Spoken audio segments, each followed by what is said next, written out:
sant yàlla.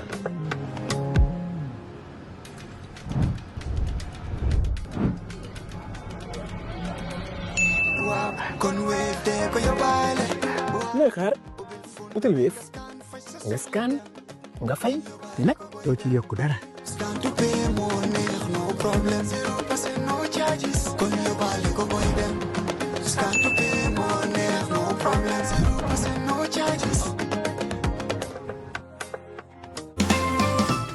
A better way to pay your UTG fees with instant proof of payment and real-time student portal update. Paying your University of the Gambia fees has never been easier or more convenient. With EcoBank, students, parents and guardians can pay UTG tuition and related fees through our secure digital banking channels such as EcoBank mobile app, EcoBank online and EcoBank Omni Lite. Once payment is completed, instant proof of payment is generated and the UTG student portal is updated in real time, allowing students to proceed immediately with registration, course selection, and clearance without unnecessary delays, while giving parents and guardians peace of mind that payments have been successfully processed. How to pay via the EcoBank mobile app. Open the EcoBank mobile app and navigate to the home screen. Select Pay Bill. Choose Pay a New Bill and select Schools from the category options. Select University of the Gambia. Select the specific product you are paying for. Enter your matriculation number and tap Continue. Validate your details. The system will display the payable amount. Press Continue to confirm the payment. An e-receipt is generated automatically as proof of payment with real-time updates on the student portal. How to pay via EcoBank Online or Omni Lite. Log in to EcoBank Online and Omni Lite using your credentials. Select the menu and choose Bill Payments. Choose Quick Bill Pay and select School from the category options. Select University of the Gambia. Select the specific product you are paying for. Enter your matriculation number and tap Continue. Validate your details. The system will display the payable amount. Press Continue to confirm the payment. An e-receipt is generated automatically as proof of payment with real-time updates on the student portal. Walk into any EcoBank branch or pay through our digital channels and enjoy instant proof of payment with real-time updates on the student portal. EcoBank, the Pan-African Bank.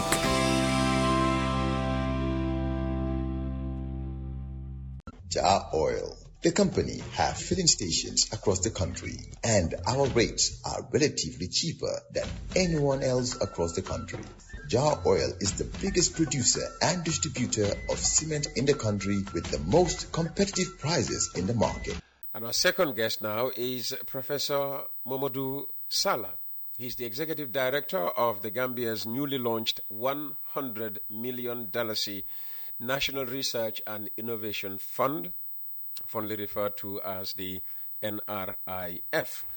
Professor Sallah is a distinguished academic and practitioner in youth work, also civic engagement and international development, with decades of experience in building knowledge systems that empower communities. The fund he now leads is a landmark initiative. It's the first of its kind in this country, designed to provide sustainable finance for research, innovation, and evidence-based policy. It aims to strengthen universities, support young researchers, and drive solutions in agriculture, health, environment, and the digital economy. Now, as Gambians, we know how critical research is to tackle our national challenges from food security to renewable energy. We're all complaining about now, can't we? Professor Sallah therefore joins us to explain how this endowment will work, why it matters, and how Gambians, you and me, especially students and innovators, can seize the opportunities it opens. I will begin, Professor Sallah. I had to study this Professor Sallah thing, for days, because before it was just Modu. Call me Momodou, please. Call me Momodou. I'll begin by saying it was much easier to see you when you were still in Leicester at DMU than since you moved into the Gambia. I think this is only about our second meeting. Yes. And you've been here now, how long? 2 years now. You see? So from seeing you maybe a couple of times yearly, it's now down to once a year. Anyway, welcome to Coffee Time. Thank you very much, Uncle Peter. We can only apologize for that. And congratulations for the event yesterday. Yeah, no, it was a really good event. We had the official launching of the National Research and Innovation Fund.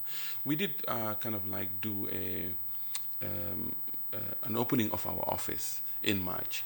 But this is the first time when we're fully... That's why I didn't hear about it. Yes. But now this is the first time that we're actually fully operational, because we're able to get our funding windows open. We're able to launch our new digital platforms. Mm-hmm. We're also able to launch the endowment fund. Maybe to clarify, so the National Research and Innovation Fund was set up by an Act of Parliament last year. And I was appointed by the President to the nomination of the Honorable Minister of Higher Education. And I started my new role on the 1st of December. And it was like, here's an Act of Parliament, go forth and set it up. So it was more about looking at developing the TOR, the organigram, recruiting staff, and we've recruited 10 staff now, then setting up office space, finding a headquarters, then doing more of an like a national stakeholder consultation, and now we've designed the manuals, the grant manuals and the platforms in order to be able to launch. So the National Research and Innovation Fund is set up by an Act of Parliament. The Endowment Fund is one of the mechanisms that has been developed by the staff of the National Research and Innovation Fund to actually make research funding more sustainable. Share the vision of this endowment fund. So Peter, we talk a lot about epistemicide and epistemological snobbery, and basically epistemicide as in the silencing, marginalization of whole cultural knowledge systems, ways of knowing, ways of being. And epistemological snobbery actually refers to that bit where we look at everything that is through a Western lens as rigor, as good, as acceptable.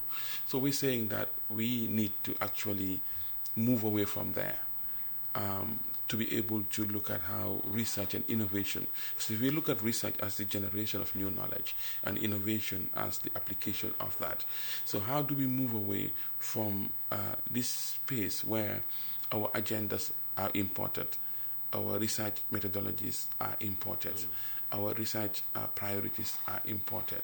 So in order to move away from there, we need to have financial sustainability. And one of the first things that we did since coming into office is to look at how we can develop an endowment fund. We want to raise 100 million over the next 18 months. And then within the next 4 years, we want to raise $1 billion. Wow. So the capital will be stagnant, and it's only the proceeds and the profits from this fund that will be used to fund research. We launched it, I think, yesterday. We've already got a commitment of $600,000. So we're quite keen to look at corporate social responsibility, to look at individual benefactors, to look at how each and every Gambian actually can contribute. Before we even started anything, my staff and I decided that we cannot ask other people to help without helping. So charity begins at home, in other words. Exactly. So every single member of the National Research and Innovation Fund put their hands in their pockets and came up with something, and that totaled to $100,000. Oh, wow. So that's about 0.1% of what we need, going forward. But we're keen because we cannot keep on going around, stretching our hands and asking for funding. We need to build sustainable structures. So this endowment fund, which we launched yesterday, which was launched by the Honorable Minister, is actually an attempt on research sovereignty, in that we can design our own agendas, we can prioritize our agendas. Because when we went around and did a stakeholder consultation between March and April, and we spoke to 108 institutions involving 177 individuals over 14 sessions. We had one with ministries. If anybody wanted data, there's data for you. Empiric data, it's undiluted. So because we just didn't want to lock ourselves in a room for 40 days and 40 nights and came out with tablets of wisdom. We wanted to listen. So we got the permanent secretaries or ministries or their deputies or their representative in one room, and we ask them these questions. We got the students, we got the VCs, we got the CSOs, we got the development partners, we got the embassies, we got the no one left out. 14 sessions of consultation. So we've got a comprehensive national stakeholder report. But we realized that financing of research and innovation is one of the biggest cross-cutting issues. So one of the responses we came up with is the endowment fund, to look at how we can do that. Yeah. And for those Gambians who may wonder how this fund, will affect their daily lives, from agriculture to health to education, what practical impact do you expect the fund to have on ordinary lives? Yeah, let me give you an example. Like, for example, normal saline, the ones you put in drips, we still import it. Gambians know it best when you say drips. Yes, drips. We still import this. Yes. In this day and age, we still import it. We still import? We still import it. I think last year it was about 550 bottles. Oh, wow. At about 70 cents. Okay, so what are you suggesting? We produce it here. Oh, we've got the researchers, we've got the innovators, we've got the commercial link. Why are we not producing it? So right now, we're working with a group of interested parties, including the Director of Research at the Ministry of Health. We're involving the pharmaceutical people, we're involving the Medicine Control Agency and other parties. And we've got a task force to look at how possibly we can test in somewhere in the Carnifing Hospital and in Birkama and produce it. Because if there's a shortage of it, it has got serious implications. Yes, absolutely. So why are we not? So simple things like this. Because our mandate is threefold, Uncle Peter. One is that we're here to build capacity of researchers and of also innovators as individuals and also within institutions. Number one. Number two, we're here to finance research. How can we finance our research and innovation that is responsive to our intractable development challenges? Three, whatever we do has to link to the national development priorities. How do we make Gambia a better society? So if we can develop a sustainable, sovereign endowment fund that can fund research, if we raise $1 billion, so the return on investment would be as much as 100 million a year. And that would fund research based on a Gambian agenda, and that is responsive and functional to our very needs. I said in the intro that you've worked extensively with young people in academia and civic engagement. So how will this fund open doors for Gambian students, young researchers and innovators who want to contribute solutions to the national challenge, to national challenges? Yeah, I think the students and the innovators and the researchers are only one component, because as a result of the stakeholder consultation we did, we have developed 10 funding windows. So there is a window for students and early career researchers. There's a window for government bodies. There's a window for universities. There's a window for innovators. So we could talk through all the windows that we have got here. But we've got, 10 windows that actually are quite corresponding to the needs that have been identified in the stakeholder consultation. So we've got government systems and evidence. That's one window where government ministries, agencies, and regulatory bodies can apply it for research. Because the endowment fund is one, just to be clear. We also launch a call for proposals. So we've actually got money to give away. So governments, they can go to our digital platform, our website. There's a grants management system that they can apply for funding. It was open yesterday, and it's open until the 15th of August. And we're hoping that the disbursement for these monies will start by the middle of September. But there's a window for government, window one, government systems and evidence, window two, cross-cutting capacity building strengthening, that is for universities, agencies, local governments, CSOs, innovation intermediaries. We've got a window for research infrastructure and systems. Window 4 is for innovation lifecycle and market readiness. Window 5 is student research and innovation, in answer to your question. So they can actually, undergraduate, postgraduates, can actually apply to do research and innovation, and they can get the funding to get away with it. So we've also got one for TVET and skills innovation, one for monitoring, evaluation, and learning. Window 8 is for local government and provincial development.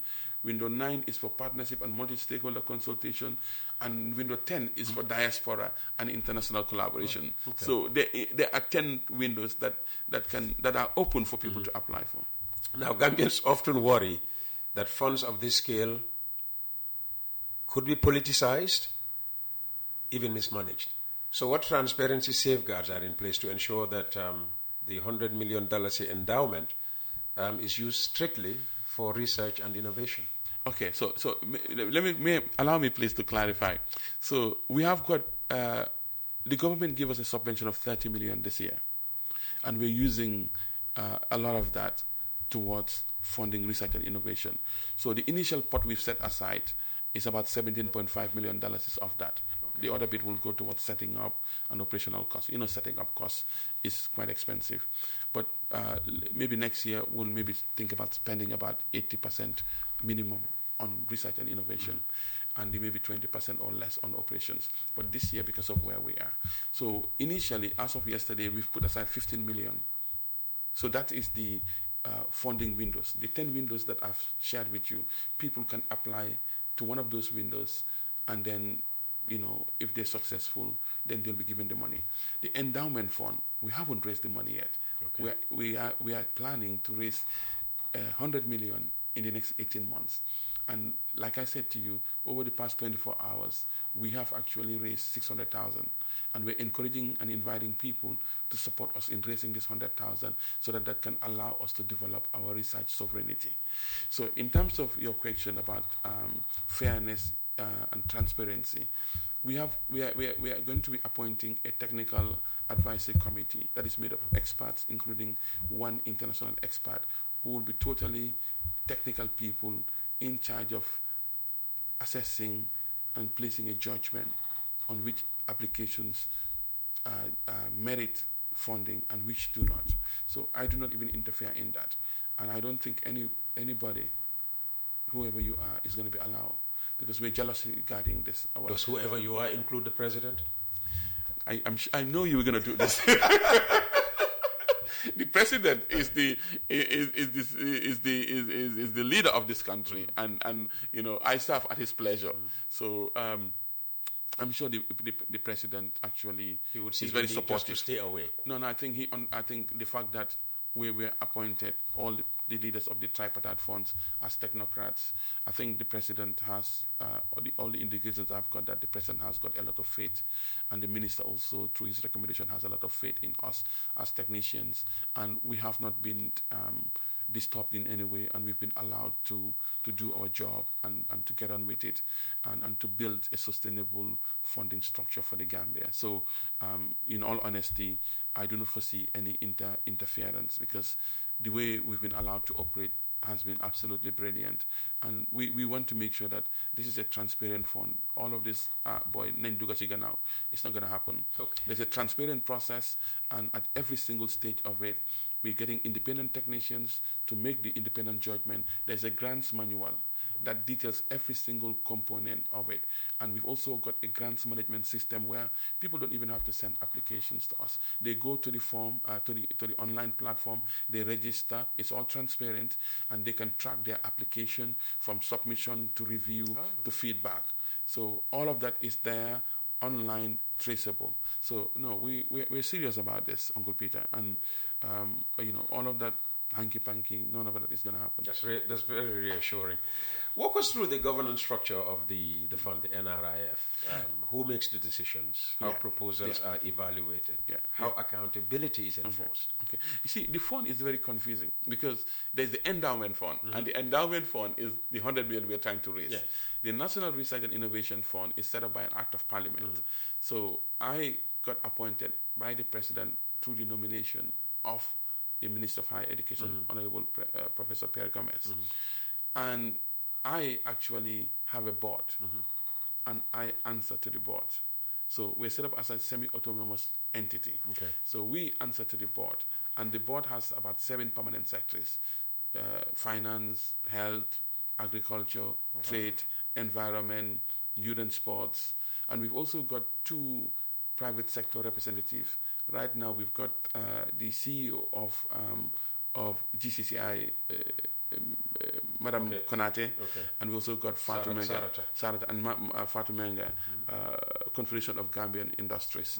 And we've also got an independent chair, also appointed by His Excellency the President, Dr. Ibrahim Assal, who actually is our chair. And I actually have to submit our accounts to Parliament and a report of our activities to the Education Select Committee. So there is that semi-autonomous nature of our... so I report to the board. I've got a secretariat to run as head of it. I'm a secretary to the board, but I do have a voting right. But I head the secretariat, and we're held accountable by the board because that's who provides the oversight. Okay. Public trust is critical. Yes. So what mechanisms are in place for citizens, researchers, and institutions to monitor progress and hold the fund accountable? Yeah, and I think that's what the board is there to do. The board is there to hold the fund accountable. It's only a board of permanent secretaries. No, an independent representative. With the exception of Sarata and Fatou Bergen. And Professor and Dr. Sal, Ibrahim Sal, who's the chair of the board. Okay. But I mean, anybody who knows me is that, I would rather die than betray my principles. So I'm quite keen that, the Gambia needs research and innovation. And we're keen to make sure that we build an infrastructure that will last for the ages. We have got, kind of like a redress mechanism, so that in the grants manual, if people have complaints, there's a very detailed complaints procedure. The ministry also do watch us. The board do actually hold us accountable, and the stakeholders also, because they've been involved from day one. And we will continue to have regular stakeholder forums where we can actually look at these issues. But the issue of trust and is very, very important. Absolutely. And then we are quite clear that we need public confidence in our processes, in our systems. That's why if anybody has a chance to go to the website and download the grants manual, you will see our operating procedures spelled out very clearly, and redress mechanism, grievance mechanisms, all spelled out very, very clearly. And I'm sure as we start to implement, people will begin to see that the systems are robust and they've been benchmarked to international standards. In our team, Uncle Peter, excellence is not good enough. We demand outstanding excellence from ourselves and from the people that we work with. Okay. You mentioned, during in listing the 10 windows, the last one was for the diaspora. Right? Of course, Gambians abroad represent, a huge reservoir of expertise. So how will the fund engage the diaspora to ensure their knowledge, their innovation feed into national development? Because what you hear now is... Oh, no, the diaspora, Gambians are only needed for their monies. Apart from that, nobody wants to involve them in anything else. You remember I lived in the diaspora for 27 years. Exactly. So I understand the frustrations and I understand the difficulties of getting things done from a distance. But I also recognize that some people wake up every morning and are just thinking from morning till evening how they can make a difference in the Gambia. So the will and the desire is there, and people are willing to actually invest their money and invest their time. So we have got the platform open, and diasporans and people in the diaspora and Gambians here can apply in collaboration with people in the diaspora. And when the applications come in, it can be around mentorship, it can be around fellowship, it can be about research projects, it will be about innovation. So we're open. We're open. The criteria is there, and we encourage people to apply, to go have a look at the criteria and put in an application. Because those in the diaspora don't only have finances sometimes, but it's also about the technical expertise that they have honed that we want to bring in here. That's my question. How do you ensure that their knowledge, their innovation?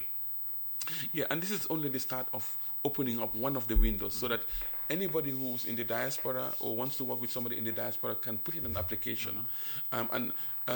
We've seen that Professor Jibril Fall has done a lot of work with the MSDG and in bringing diasporans back and also getting them to contribute. And I think this also builds on that. And we're also looking at how we can also expand that. For now, we've got a limited amount of money that we want to put out there and encourage people to come and do research and innovation back home. And they can apply to cover expenses or to cover particular essential equipment or of infrastructure, and then the panel, not me, the panel will make a judgment as to whether that's the best way of spending the public's money. I'm sure a lot of people in the diaspora listening to you will, agree that this is somebody who knows his stuff. Have you factored in, maybe a tour of, certain countries to have face-to-face meetings? Yes, nowadays they tell you, oh no, we can have the meeting online, but yes, meetings online can be effective, but there's also a lot to be gained from sitting in person with people to share ideas. Is that as part of the fundraising drive? Maybe to tour, go back to Leicester, for instance, to Gambians, who are privileged there, to say, well, listen, this is what we're trying to achieve in the Gambia. Why not contribute? No, I think that would be a good idea, and there's a luxury that we would like to be able to afford.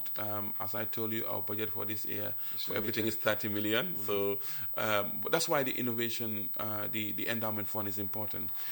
Yes, I think where we can facilitate some of these drives, we will do them. But part of my challenge is to manage on a shoestring budget for now.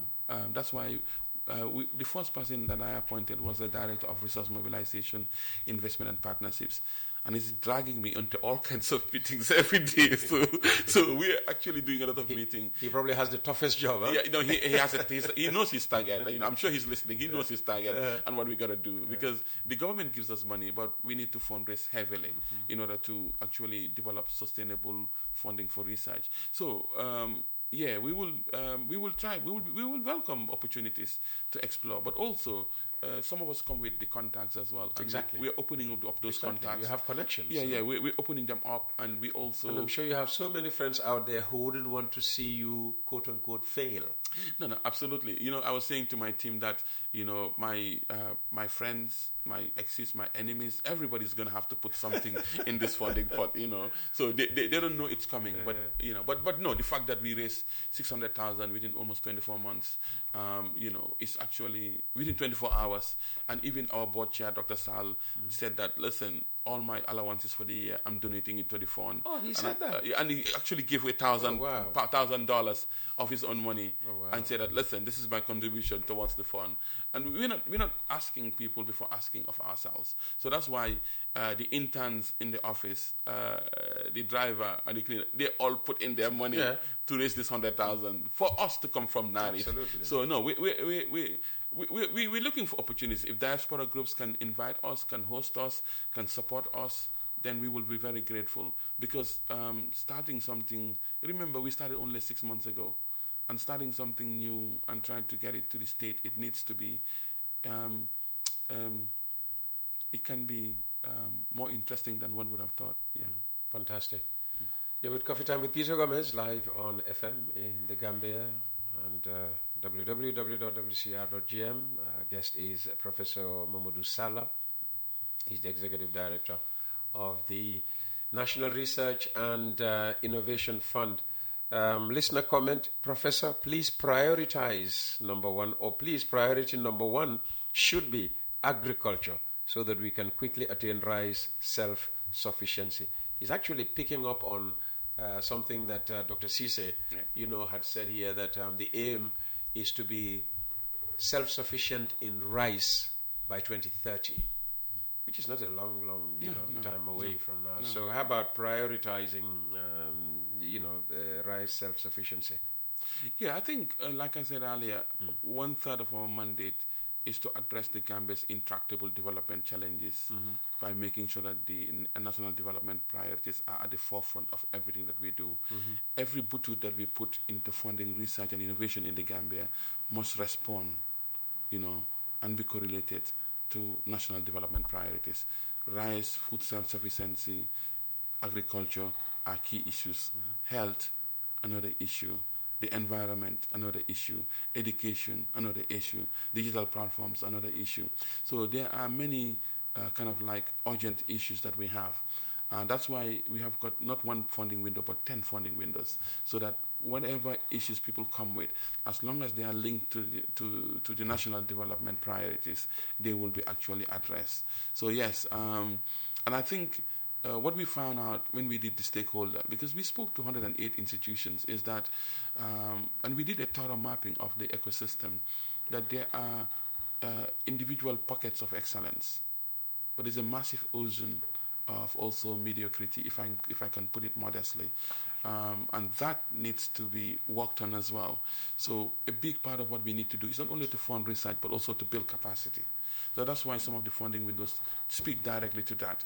And in terms of research capacity, for example, when we spoke to the government ministries and also the local authorities, how to generate data, how to store data, how to receive data, how to conduct research, how to use research for evidence-based purposes are areas that need significant development. So that also needs to be developed. Also, I mean, I don't understand why my great-great-grandfather who was using hose in 1901 is still using it to this day. We have got smart agriculture, and we've got all of this. The hoe has refused to die with your great-great-great-grandfather. Yes, and I think that it's about time that we do something. I mean, it's not meant to be demeaning, but it's just about the opportunities that technology and smart agriculture actually offers us. Of course. And I think the funding that's been ingested into the country and the facilities and the education level of the technicians. So basically, how do we get these things to move? Mm-hmm. Now, for people like me who were not there yesterday, I mean, describe the atmosphere during the launch. Oh, it was beautiful. My team has worked so hard, like really work hard. So when we went in there, and I have a very young team. Did you have an Ashobi? I see that that's the trend now. No, we cannot waste money. We don't have money. I was Uncle Peter. I was in trouble yesterday because we had about 600 people, and I could not provide food. Oh, because the food cost 500,000. Goodness me! And in good conscience, I mean, it costs about 1,500 per person to feed. So okay, so the food would have cost you $500,000. Yeah. But when you got the budget for it, you said, no, this is way too much. No, we cannot do that. Okay, so you didn't provide food at all? No, we had biscuits and tea and coffee. So some members of my team is saying, what are you doing? Yeah. Nobody's going to come again. I said, well, we have to change the narrative. Yeah. I'm there trying to raise 100 million. Yeah. How can I, in good conscience, spend 500,000 on food?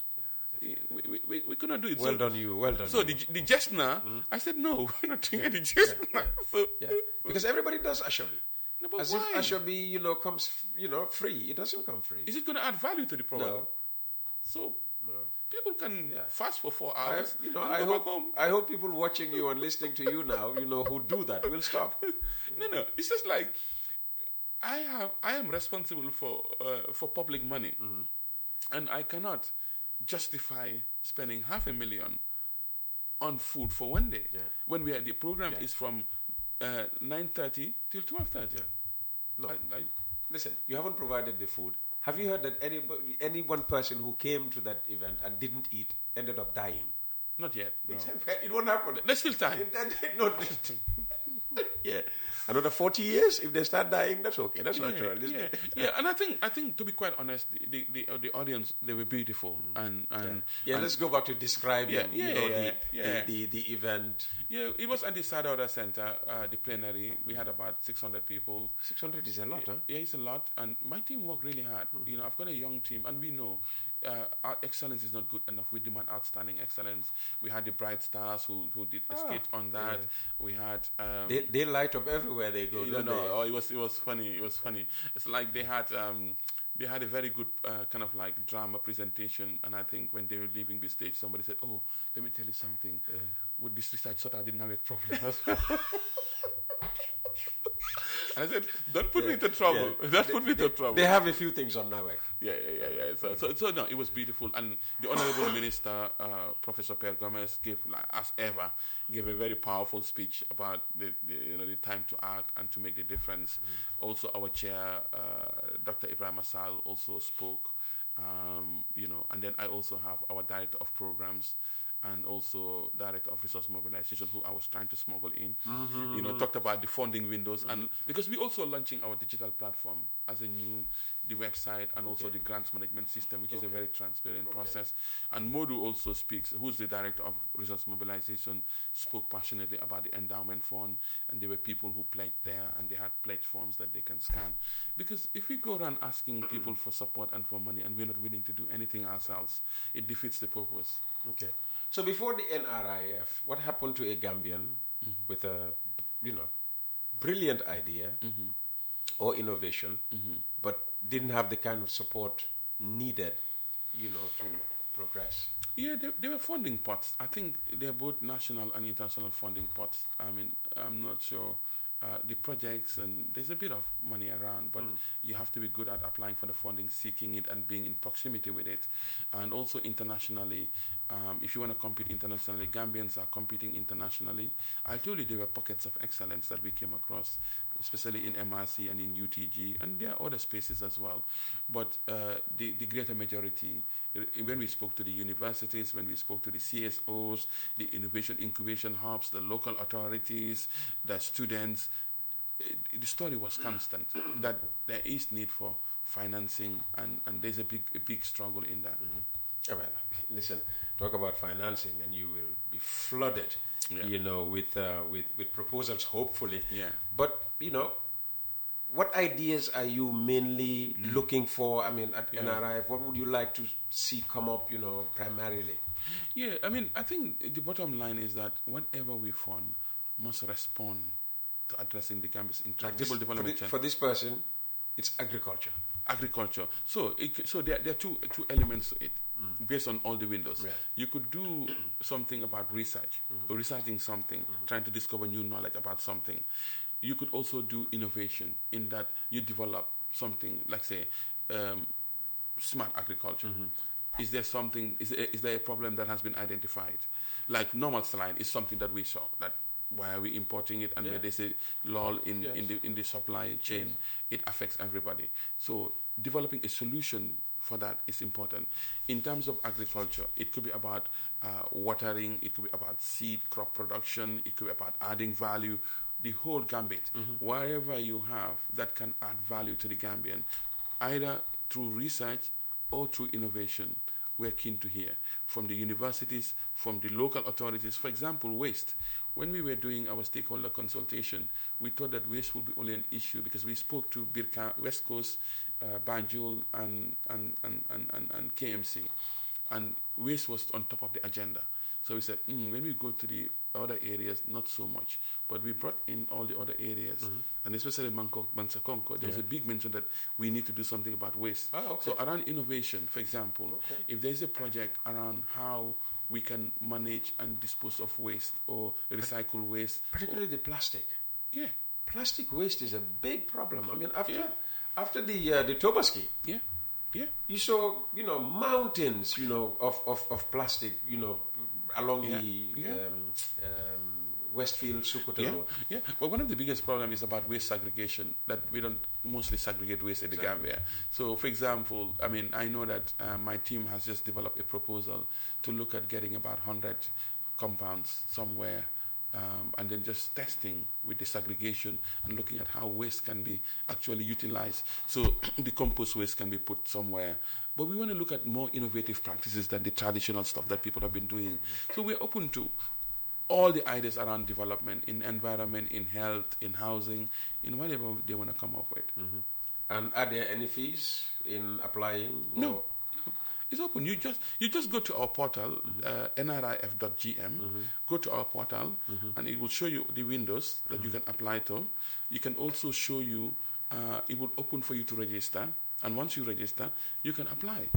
And you can put in, it will ask you for your idea, it will ask you for the name of the individuals who are leading it, the objectives, and the supporting documents, because we're happy to give out the money, but it has to be done properly, and it has to be done through systems, and we need to do the verification. And once you apply, once the applications are in, there'll be site verification, And after the site verification, all the reports will be put together and given to the panel of experts to make a judgment.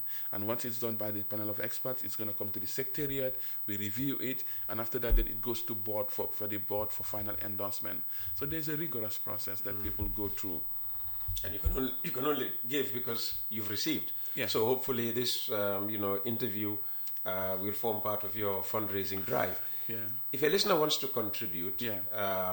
How much must they have? What's the minimum you'll accept, and how do they pay in the money? And if they want to monitor, their contribution, and people actually go in and say, well, Martin Younger has given X, and where it goes. Yeah, people can give whatever they can. Somebody can give. As the Wolof say, Hebulendara. Hebulendara. But this is not necessary for us. It's for the endowment fund that will be held in perpetuity. That the Gambian people will have a research and innovation endowment fund that belongs to them. So an independent committee is in the process of being established. And they will be responsible for managing the fund. So if we raise 100 million, then they will think about ways they can invest this in low risk, medium risk, and high risk. Yes. And we've got also an endowment policy that shows what percentage can be invested at what time. Because the ultimate, the way we want it to work is that the principal capital will always be in place. But even if you invest it, it's about investing in a low risk that allows you to maintain it and to grow it. Yeah. So whatever people can do, like some people yesterday, they made a commitment. Like somebody made a commitment that for the next 1 year, I'll be making 5,000 a year, 5,000 a month. Our chair said that all my board sittings is coming to this, and it's about what people can do. And there are some high net worth individuals who could do one a lot more than. So we open to because we've got our operational money that's happening. That is separate from the endowment fund. Okay. And whatever money goes to the endowment fund can never be spent. It's the proceeds, once it is invested, the interest from the endowment fund that will be used to fund research. So the more money we raise, and this, whether I stay in office or not, it doesn't matter, because it will be set up and it will be, people will just be able to, it will belong to the Gambia. And then we will have sustainable funding that will fund our priorities and our needs. So right now, any commitment, any pledge, because we've been working on the commercial bank account. So we're hoping that it will be set up by tomorrow, so that people can be given the account. We're also working with some of the digital platforms. We're waiting to find agreements with them so that people can also donate through those ones as well. But for now, contacting info@nrif.gm is the best way, or we're just by the Bruceby turntable. People can walk into our office, or they can call us and make commitments. Right now, we're taking commitments. I'm hoping that by early next week, the bank account will be open and the digital platforms will be also up and accessible from our websites. But we're really trying very hard to make sure that we raise 100 million in the next 18 months and then $1 billion in the next 4 years. And when can we expect to see the first project or projects funded by NRIF get off the ground? So the application was open yesterday. The deadline is on the 15th of August, and then by September we will start disbursing the money for people to actually start implementing these projects. And what does success look like for NRIF years from now? Let's say 5 years from now.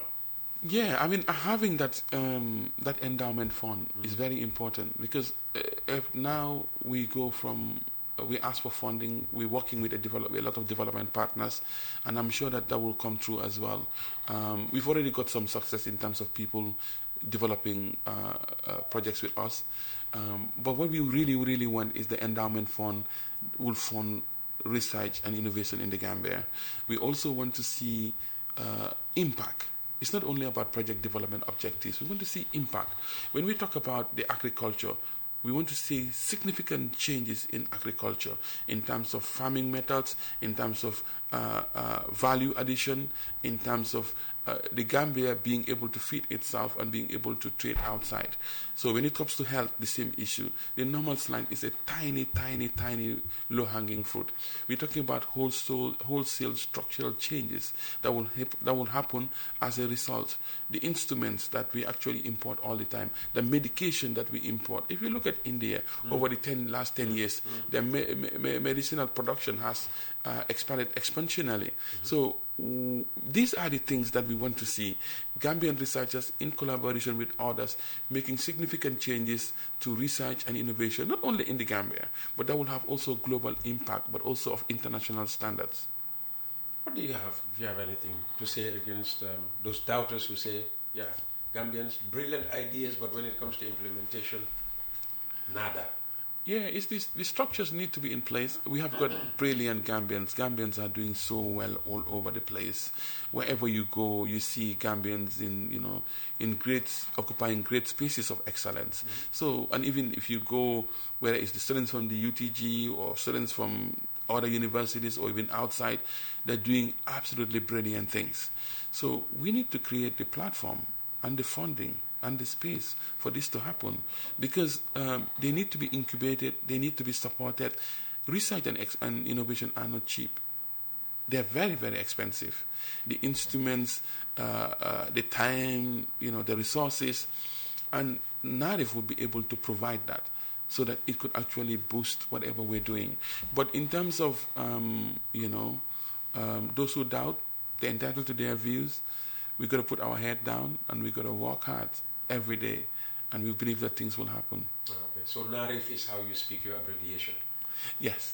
Okay. NRIF, NARIF. Yes. I would never have said that. Yeah. It's just like the branding and the marketing and everything is still happening. We've just only been in office for 6 months, so there's still things that, we're trying to move too fast, but because there's no time. What OTJ? There's no time, so we need to get on these things, yeah. Well, thank you very much for your time. Any final thoughts just before we wrap things up? No, thank you very much. I think that, in the way that the country is now, all hands are needed on deck, in terms of the economy, in terms of the education, in terms of health, in terms of agriculture, in terms of all facets of the economy. And it is not only the responsibility of government. Government has been elected to do something, and we expect them to do something. But as individuals, we've got agency, whether in the diaspora or here. And we cannot be bystanders. And I think our attempt at NARIF is to make sure that everything that we can, we do it. Because if research and innovation can take off in this country, it will make a big difference. It will give employment, it will give solutions, and it will also bring in resources. A lot of countries have invested heavily in research and innovation, like Malaysia, and a significant portion of their GDP now comes from there. So I think we're onto a good thing, and we cannot do it alone.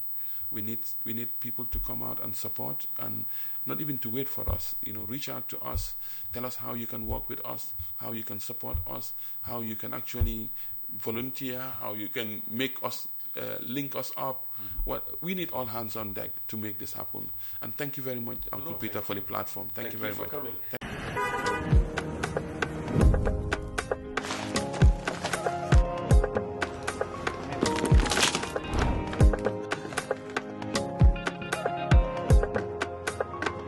Vif lay fay. Sant yàlla.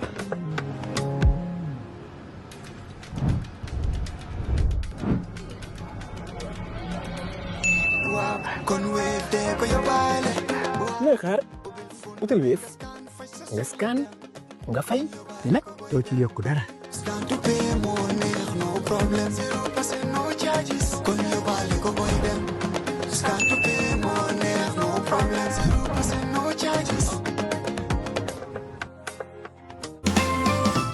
A better way to pay your UTG fees with instant proof of payment and real-time student portal update.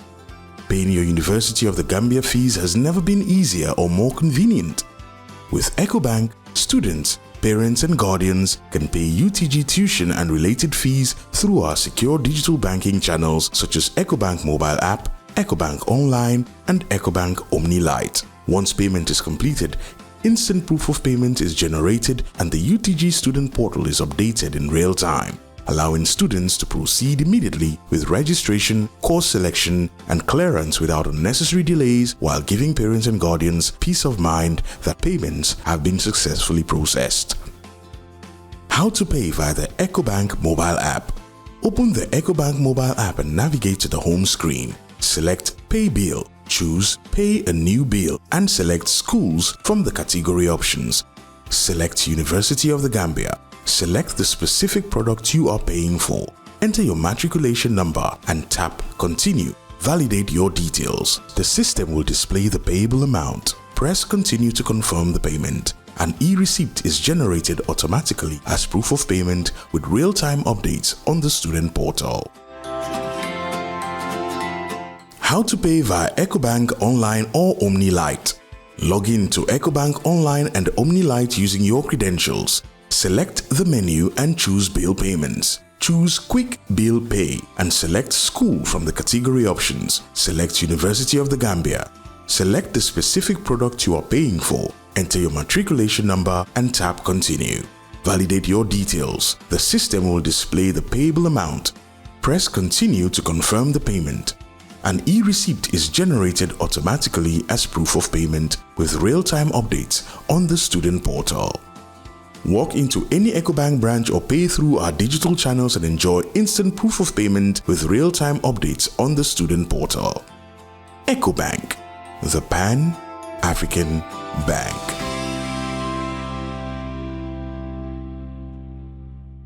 Jar Oil, the company, have filling stations across the country, and our rates are relatively cheaper than anyone else across the country. Jar Oil is the biggest producer and distributor of cement in the country with the most competitive prices in the market.